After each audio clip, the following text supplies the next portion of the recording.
శాస్త్రము ఏది చెయ్యాలని విధించిందో అది చెయ్యడమే తన యొక్క కర్తవ్యము. అలా కాకుండా నెత్తికొత్తుకున్నది ఏదుందో అది బాధ్యత. బాధ్యత కుంగ తీసేస్తుంది మనిషిని, కర్తవ్యం మెట్లెక్కిస్తుంది. కాబట్టి తాను చెయ్యవలసింది తాను చెయ్యాలి. క్షత్రియుడిని అంతఃపురాలు ఇచ్చారు, రాజభోగాలు ఇచ్చారు, పరిపాలన చెయ్యమని ఇచ్చారు. దేని కొరకు? క్షత్రియుడు మంచం మీద చచ్చిపోవడం అత్యంత హేయమైన విషయంగా చూసింది శాస్త్రం. ఆనాటికి ఉన్నటువంటి వ్యవస్థ అటువంటిది.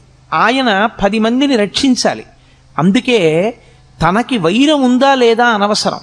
తనకి వైరం ఉన్నా లేకపోయినా తాను మాత్రం అమాయకులను పీడించేటటువంటి వాళ్ళని నిగ్రహించడం కోసం యుద్ధభూమికి వెళ్ళి అలా అమాయకుల్ని పాడు చేసేటటువంటి వాళ్లతో చేసేటటువంటి యుద్ధంలో తాను శరీరం విడిచిపెట్టినా తాను స్వర్గానికి వెడతాడు తప్ప తనకి అక్కర్లేని ధర్మం నెత్తి మీద వేసుకుని తన కర్తవ్యాన్ని తాను విస్మరిస్తే, తాను ప్రశాంతంగా శాంతి బోధ చేస్తూ తాను మరణిస్తే, లోకంలో ఉన్న వాళ్ళందరినీ బాధ పెడుతున్నటువంటి రాక్షస శక్తుల్ని దునుమాడవలసినటువంటి వాడు తన కర్తవ్యాన్ని తాను నిర్వర్తించకుండా అక్కరలేని కర్తవ్యాన్ని తెచ్చి తన నెత్తి మీద పెట్టుకుని ఆ కర్తవ్య నిర్వహణ చేత తాను శరీరం విడిచిపెడితే అటువంటి వాడు అధమలోకాలకు వెళ్ళిపోతాడు, అధమ ఉపాధుల్లోకి వెళ్ళిపోతాడు. కాబట్టి ఎవరు చెయ్యవలసినటువంటి కర్తవ్యాన్ని వాళ్ళు చెయ్యవలసి ఉంటుంది. ఇప్పుడు అర్జునుడికి వచ్చినటువంటి పెద్ద వైక్లభ్యం ఎక్కడొచ్చిందంటే, ధర్మము అన్నదాన్ని ఒకదాన్ని పట్టుకున్నాడు.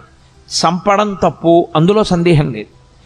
భూతదయ అన్ని ధర్మములలోకి గొప్ప ధర్మం, నిష్కారణంగా చంపకూడదు. కానీ ధర్మమును నిలబెట్టడం కోసం ధర్మాన్నే పాడు చేస్తున్న వాళ్ళు ఎవరున్నారో అటువంటి వాళ్ళని సంహరించి ధర్మాన్ని నిలబెట్టవలసినటువంటి కర్తవ్యం క్షత్రియుడిది.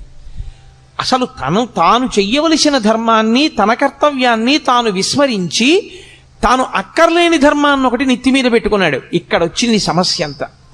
అక్కరలేని వైరాగ్యాన్ని నెత్తి మీద పెట్టుకుని అక్కరలేని విషయాన్ని తాను అన్వయం చేసుకుని తాను చెయ్యవలసిన అవసరం లేని పని తాను చేస్తానని, తాను చెయ్యవలసిన పనిని తాను చెయ్యనని భీష్మించుకోవడం చేత తాను పాడవడమే కాకుండా ఇప్పుడు లోకంలో అధర్మం నిలబడకుండా చెయ్యవలసిన వాడు అలా చెయ్యకపోతే అధర్మము విచ్చలవిడిగా పెరిగిపోతుంది. కనుక తద్దోషము అర్జునుడికి రాకుండా మళ్ళీ ధర్మాన్ని నిలబెట్టడానికి ధర్మం విషయంలో అతను ఎక్కడ పొరపాటు పడుతున్నాడో ఆ పొరపాటుని దిద్దవలసి ఉంటుంది. అది అడ్డుపెట్టి మాట్లాడుతున్నది అర్జునుణ్ణి. కానీ అసలు మన ధర్మం ఏమిటి, మనం ఏం చెయ్యాలి, మనం ఎందుకు పాడవుతుంటాం, మనకి మళ్ళీ మళ్ళీ ఎందుకు పునర్జన్మ కలుగుతూ ఉంటుంది, ఈ రహస్యాలన్నీ తెలుసుకోవాలనుకుంటున్నటువంటి వాడికి కృష్ణుడు చేసినటువంటి భగవద్గీత బోధని వినడం తప్ప, దాన్ని ఆచరణలోకి తెచ్చుకోవడం తప్ప తప్పించుకోవడానికి పునర్జన్మని వేరొక మార్గం మాత్రం ఉండదు. అందుకే ఆనాడు అర్జునుడికి చెప్పడం అన్నది మిష. కానీ మనం కూడా అందరము అటువంటి కురుక్షేత్రంలోనే నిలబడతాం. మనందరికీ కూడా ధర్మం విషయంలో మీమాంస, ధర్మం విషయంలో అనుమానం. ఏం చెయ్యాలో తెలియదు, ఏం చెయ్యకూడదో తెలియదు. చెయ్యకూడనివన్నీ తాను ఎత్తుకుంటాడు. అసలు తాను చెయ్యవలసింది తాను చెయ్యడు. ఎలా తరిస్తాడు? తాను తరించలేడు దానివల్ల.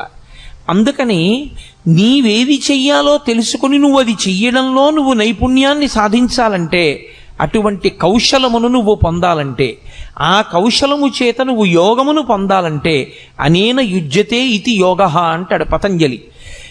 అనేకముగా ఉన్నవి ఒక్కటిగా మారి ఆ ఒక్కటిగా నువ్వు నిలబడి ఒకటి యందు ప్రవేశించి ఒకటిగా అనుభవాన్ని పొంది రెండవది లేదు కనుక భయాన్ని పొందకుండా శరీరాన్ని విడిచిపెట్టగలిగినటువంటి సాక్షిమాత్రపు శక్తిని నువ్వు పెంపొందించుకొనగలిగితే దానికి యోగమని పేరు.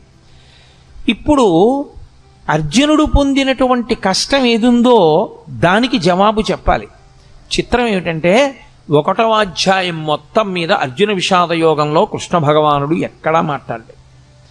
ఎందుచేత అంటే ఎవడికి ధర్మం విషయంలో అనుమానం ఉందో, ఎవడు పొరపాటు జీవితం గడుపుతున్నాడో, ఎవడు ఈ అయోమయంలో ఉన్నాడో వాణ్ణి ముందు తనకున్న అయోమయం అంతా మాట్లాడనివ్వాలి. అందుకని ముందే నోరు నొక్కేశారనుకోండి, అసలు నన్ను చెప్పనిస్తే కదండి అంటాడు. అందుకని ముందు మాట్లాడనివ్వాలి. ఎంత మాట్లాడతాడో అంతా మాట్లాడనిచ్చి అప్పుడు తాను మాట్లాడాలి ఆచార్యుడు. అందుకే 2వ అధ్యాయం వచ్చేంత వరకు అసలు కృష్ణ భగవానుడు నోరు విప్పలేదు. మనం డాక్టర్ గారి దగ్గరికి వెడతాం. డాక్టర్ గారి దగ్గరికి వెడితే డాక్టర్ గారు మనకున్నటువంటి అనారోగ్యాన్ని అడుగుతాడు. మనకేం తెలుసు అంటే దేని మూలంగా రోగం వచ్చిందో మనకి తెలియదు. వచ్చిన రోగం వల్ల మనం పడుతున్న బాధ ఒకటే మనకి తెలుసు. మనమేం చెప్పగలం? మన బాధ ఒకటే చెప్పగలం డాక్టర్ గారికి. ఏమిటో డాక్టర్ గారు సాయంకాలం అయ్యేటప్పటికి జ్వరం వచ్చేస్తుందండి, పొద్దున్న తిన్నది జీర్ణం అవుతుంది, రాత్రి 7 గంటలు 6 దాటిందంటే ఇంకా ఒళ్ళు వేడెక్కుతుంది, ఏది తిన్నా జీర్ణం అవ్వదు, సరికదా వాంతి అయిపోతుందండి, రాత్రిపూటే ఉంటుంది. వీడు బాధ ఒకటే చెప్తూ ఉంటాడు. వింటూ డాక్టర్ గారు ఏం ఆలోచిస్తాడంటే వీడికి సాయంకాలం 6 అయ్యేటప్పటికి జ్వరాన్ని కల్పించగలిగినటువంటి సూక్ష్మాంగ జీవి ఏది ప్రవేశించి ఉంటుంది, దాని వలన వీడిలో ఏ రకమైనటువంటి జ్వరం ప్రకోపించి వీడికి జీర్ణం కాకుండా ఆహారం బయటికి వెళ్ళిపోతుంది. ఇప్పుడు మందు దేనికి వెయ్యాలంటే మూలానికి వెయ్యాలి. ఏ సూక్ష్మక్రిమి శరీరంలో ప్రవేశించడం చేత అతనికి సాయంకాలం జ్వరం వచ్చి తిన్న పదార్థం జీర్ణం కాకుండా వాంతవుతుందో ఆ సూక్ష్మక్రిమి మీద అతను ఔషధాన్ని ఇవ్వాలి. అంతేకాని వాంతి అయిపోకుండా ఏం చేయాలో లవంగమొగ్గ నవలాలో ఏలక్కాయ నవలాలో చెప్పడానికి అతని భార్య చాలు, పక్కింట్లో ఉన్నవాళ్లే చాలు, డాక్టర్ గారు అక్కర్లేదు దానికి. డాక్టర్ గారు చెప్పవలసింది మూలాన్ని ఛేదించాలి. అర్జునుడు మాట్లాడితే అర్జునుడు మాట్లాడిన మాటల వెనక ఛేదింపబడవలసినటువంటి మూలాల్ని కృష్ణ పరమాత్మ పట్టుకున్నాడు. ఇది అందుకే భవద్భీషిణి అయింది. గీతకి భవద్భీషిణి అని పేరు ఉండడానికి కారణం అదే. సంసారము అంటేనే అయోమయం, సంసారం అంటేనే రాగద్వేషములు. మీరు కొంచెం జాగ్రత్తగా పట్టుకోగలిగితే సంసారమునకు మారు పేరే రాగద్వేషములు. రాగము ద్వేషము ఈ రెండు ఎప్పుడు ఉంటాయి? ఇంకొకడు ఉంటే కదండి. ఇప్పుడు నాకన్నా ఇంకొకడు ఉన్నాడు అనుకోండి, అప్పుడు నేను వాడిని ప్రేమిస్తే రాగం, నాకు వాడి మీద సంతోషంగా ఉండి వాడిని నేను అభిమానిస్తే నాకు వాడి మీద రాగం ఉన్నది. నేను వాడి మీద కోపం పెట్టుకుంటే నాకు ద్వేషం ఉన్నది. అసలు రెండవది లేదు ప్రపంచంలో, ఒక్కటే ఉన్నది. రాగమునకు కానీ ద్వేషమునకు కానీ ఏమైనా కారణం ఉందా? ఇంకో వస్తువు లేదు, ఉన్నదొక్కటే, పరబ్రహ్మం ఒక్కటే ఉంది. ఆ ఉన్న ఒక్క పరబ్రహ్మము ఎలా ఉన్నది? ఇన్నిగా కనపడుతున్నా కాదురా, ఇన్ని యథార్థమునకు ఉన్నదొక్కటే. అన్ని నగలుగా కనపడుతున్నా ఉన్నదొక్క బంగారమైనట్టు, అనేక కుండలుగా కనపడుతున్నా ఉన్నదొక్క మన్నైనట్టు, అనేక కడవలలో పోసిన ఉన్నది ఆ ఆవు పాలైనట్టు, అనేకమైన ఆవులున్నా అన్నిటి యొక్క పాలలో ఉన్న ధర్మము ఒక్కటైనట్టు, మనకి ఉన్నది ఒక్కటే పదార్థము అని తెలిసిందనుకోండి, ఇప్పుడు ప్రేమించడానికి లేదు, ద్వేషించడానికి లేదు. కాబట్టి ఇప్పుడు అర్జునుడికి రాగము పుట్టింది, ద్వేషము పుట్టింది. ద్వేషం ఎవరి మీద పుట్టిందంటే తన మీదే పుట్టింది. అయ్యో నేను వీళ్ళని చంపేస్తాను, వీళ్ళని చంపేస్తే ఇదిగో వీళ్ళందరూ పాడైపోతారు, వీళ్ళందరూ పాడైపోతారు, వాళ్ళ మీద ఒక పిచ్చి రాగం పట్టుకుంది, వాళ్ళ మీద ఒక పిచ్చి ప్రేమ, అర్థం లేని ప్రేమ పట్టుకుంది, కాబట్టి నేను వీళ్ళని చంపను. ఈ రాగద్వేషములనేటటువంటివి ఏర్పడడానికి కారణము రెండవ వస్తువు ఉండడం. ఇప్పుడు ఈ రెండవ వస్తువు ఉన్నది అనేటటువంటిది ఏదో, దానినే మోహము అని పిలుస్తారు శాస్త్రంలో. అజ్ఞానావస్థ, అవిద్య, దాని చేత వచ్చినటువంటి అయోమయావస్థ. ఈ అయోమయం పోవాలి అంటే గురుబోధ వినా మార్గం ఉండదు. కాబట్టి ఇప్పుడు కృష్ణుడు గురువుగా నిలబడి మాట్లాడాలి. అందుకు ఆయన మాట్లాడుతున్నాడు.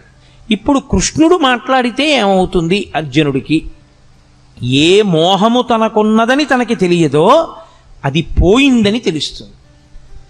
తనకి ఉన్నప్పుడు ఇది ఉంది, అందుకు ఇలాంటి ఆలోచనలు వచ్చాయని తెలియదు. పోయి మళ్ళీ తనకి ధర్మం తెలిసిపోయాక తనకేం పోయిందో తెలుస్తుంది. అందుకే గీత అంతా అయిపోయిన తర్వాత నీకేమర్థమైంది అని అడిగాడు. నాకు భగవద్గీత అర్థమైందని చెప్పలేదు. నష్టో మోహ స్మృతిర్లబ్ధ. నేను ఏ మోహము, ఏ అజ్ఞానము, ఏ అవిద్య నన్ను పట్టుకుందో అది పోయింది. నాకు ఏది ఇంత పూర్వం తెలిసి ఉన్నదో అది ఇప్పుడు మళ్ళీ నాకు తెలిసి వచ్చింది. అంటే జ్ఞానము మీద కమ్ముకున్నటువంటి మేఘములు ఎగిరిపోయి ఈ స్థితి మళ్ళీ నువ్వు బోధించడం చేత నాకు కుదిరింది. అందుకని ఇప్పుడు అర్జునుడు అవధి లేనటువంటి అజ్ఞానంతో మాట్లాడేశాడు. మాట్లాడి మాట్లాడి మాట్లాడి మాట్లాడి తనే పెంచేసుకున్నటువంటి బెంగ ఇదంతా. ఇది చాలా చిత్రమైనటువంటి లక్షణం.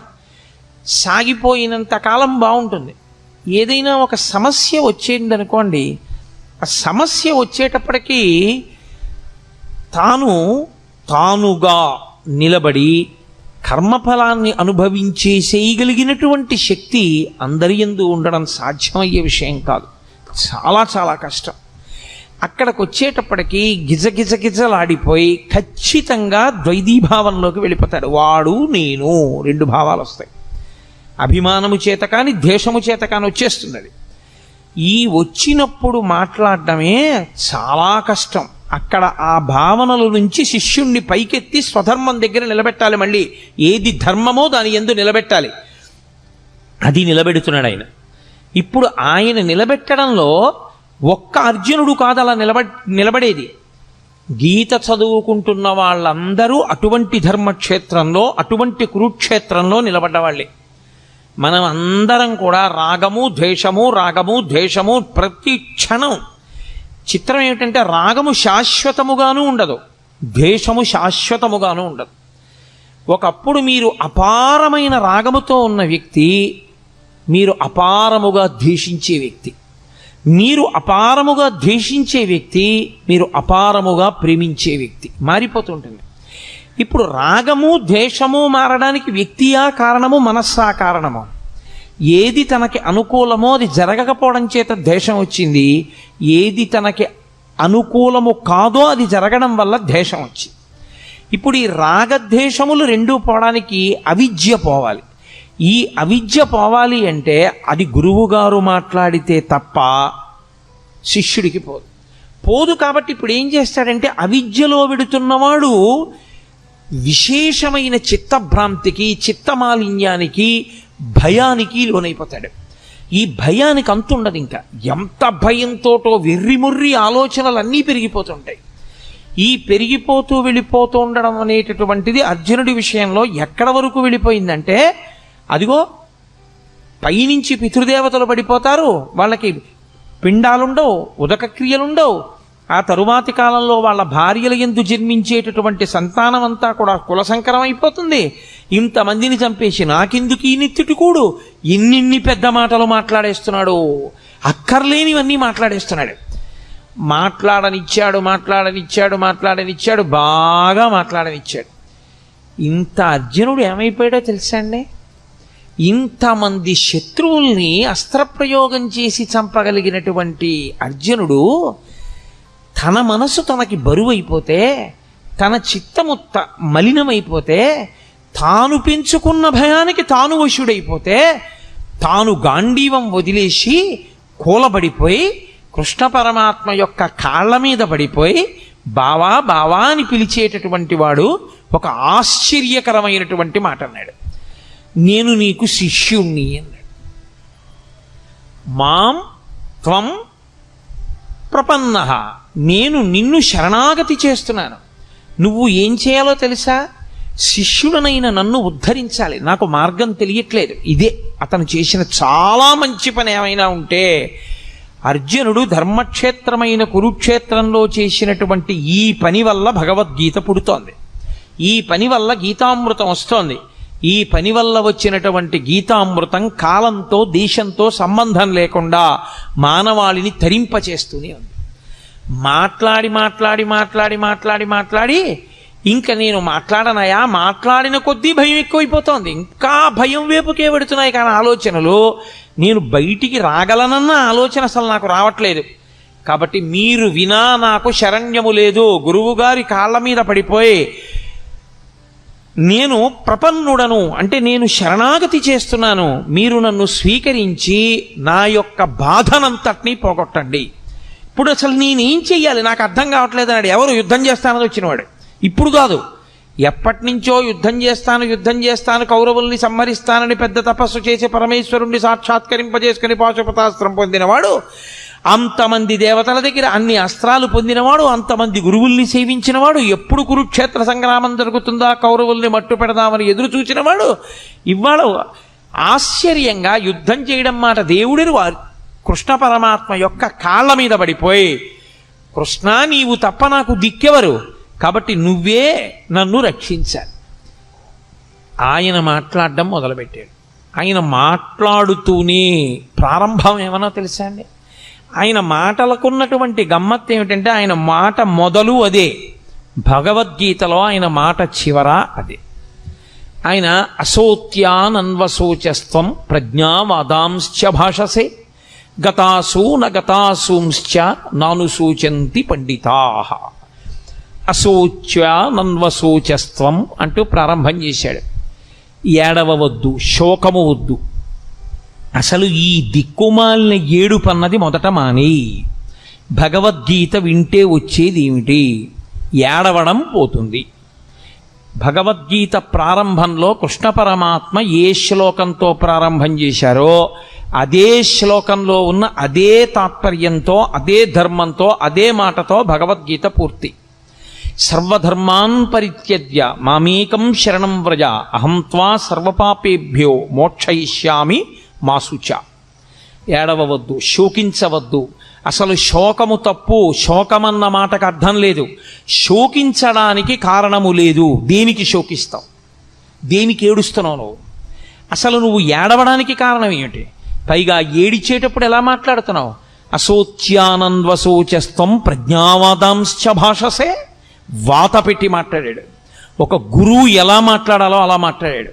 ప్రజ్ఞావాదాంశ్చ భాషసే. 4 పుస్తకాలు జరిగితే మాట్లాడడం అనుకుంటున్నావా? లేకపోతే ఏదో నీ బుద్ధికి తోచింది మాట్లాడడం అనుకుంటున్నావా? ఏమిటి పెద్ద పెద్ద మాటలు మాట్లాడుతున్నావు? ధర్మం అంటున్నావు, యుద్ధం చేయనంటున్నావు, నేను చంపేస్తానంటున్నావు, నేను చంపేస్తే వీళ్ళు చచ్చిపోతారంటున్నావు, పతంతి పితరో హ్యేషాం లుప్త పిండోదక క్రియా అంటున్నావు, ఉత్తరగతుల గురించి మాట్లాడుతున్నావు, కుల సంకరం గురించి మాట్లాడుతున్నావు. ఏమిటివన్నీ? నువ్వు మాట్లాడగలిగిన మాటలు అనుకుంటున్నావా? నీకు తెలిసి మాట్లాడుతున్నాను అనుకుంటున్నావా? వీటికి ఏడవవలసిన వాడివి నువ్వు అనుకుంటున్నావా? అసలు ఏడవవలసిన అవసరం ఒకటి ఉందనుకుంటున్నావా లోకంలో? అశోచ్యానన్వశోచస్త్వం ప్రజ్ఞావాదాంశ్చ భాషసే గతాసూ నగతాసూంశ్చ నానుసూచంచి పండితాః. అసలు పండితుడైన వాడు ఏడవడు. తీర్పిస్తూ ప్రారంభం చేశాడు ఆయన. ఎవడు ఏడవడు? పండితుడు ఏడవడు. పండితుడు అంటే 4 పుస్తకాలు చదువుకున్నవాడు, 3 శ్లోకాలు బట్టి పట్టినవాడు కాడు. పండాహ అంటే ఆత్మజ్ఞానమున్నవాడు. అందుకే పోతన గారికి సహజ పండితుడని పేరు. ఆయన మహానుభావుడు. అందుకే శ్రీకైవల్య పదంబు చేరుటకునై చింతించదన్ లోకరక్షయికారంభకు భక్తపాలన కళా సంరంభకున్ దానవోద్రేక స్తంభకు కేళిలోల విలస దృగ్జాల సంభూత నానా కంజాత భవాండ కుంభకు మహానందాంగనా ఢింబకున్నని చెప్పుకున్నాడు. శ్రీకైవల్య పదంబు చేరుటకునై పునరావృత్తిరహిత శాశ్వత శివ సాయుధ్య స్థితి కొరకు నేను భాగవతాన్ని ఆంధ్రీకరిస్తున్నానన్నాడు. కాబట్టి ఎవరు ఆత్మజ్ఞానము కలిగిన వారో వాళ్ళు అసలు ఏడవరు. ఏడవడానికి కారణం ఎందుకు? ఈ శరీరం పోతుందని ఏడుస్తున్నావా? మళ్ళీ వెంటనే శరీరం వస్తుంది. ఇది పడిపోగానే ఎంతోసేపు పట్టదు శరీరం రావడానికి. రవీంద్రనాథ్ ఠాగూర్ చెప్పినట్టు తల్లి ఒక స్తనం దగ్గర పిల్లవాడికి పాలిస్తున్నది, ఈ స్తనం నుంచి ఈ స్తనం దగ్గరికి పిల్లవాడిని మార్చుకోవడం ఎంతసేపు పడుతుందో, జీవుడు ఒక శరీరాన్ని విడిచిపెట్టి ఇంకొక శరీరాన్ని పొందడానికి అంతే సమయం పడుతుంది. అదేం పెద్ద విశేషం కాదు. ఈ శరీరం పోతే ఇంకో శరీరం వస్తుంది. నీ దృష్టిలో ఏమిటి చంపేయడం అంటే? వాళ్ళందరి శరీరాలు పోతాయి, వాళ్ళు కనపడరు. నీ బుర్ర ఈ శరీరం పోతే ఇంకో శరీరం వస్తుంది. ఏమిటి చచ్చిపోతుంది? కాబట్టి శరీరమునకు చావు లేదు. ఈ శరీరం పడిపోతోందేమో, ఇంకో శరీరం వస్తోంది. శరీరమునందు పంచభూతములే. పంచభూతములు లేని శరీరం ఇంకోటి లేదు. పృథివీ ఆపస్తేజో వాయు ఆకాశములే ఉండాలి ఇందులో ఉన్న. కాబట్టి వాళ్ళు ఏ శరీరంలో కొన్నా పంచభూతాలతోనే ఉంటారు. కాబట్టి ఈ రాజులు లేని రోజు లేదు, ఉన్నారు. ఆత్మ ఉండదంటావా? ఎప్పుడు ఉన్నది ఆత్మ. మరి దేనికి ఏడుస్తున్నావు నువ్వు? అసలు నువ్వేమిటి పాండిత్యంతో పెద్ద ప్రజ్ఞావాదాంశ్చ భాషసే, నేను చాలా గొప్పవాడిని మాట్లాడేస్తున్నావు. వీళ్ళందరూ చచ్చిపోతారంటున్నావు, నే చచ్చిపోతానంటున్నావు, వీళ్ళందరూ ఏమిటో పడిపోతారంటున్నావు. ఎవరు చచ్చిపోతారు? నేను మీతో మనవి చేశా, వైద్యుడు మూలానికి మందిచ్చినట్టు మూలానికి మందిస్తూ ప్రారంభం చేశాడు.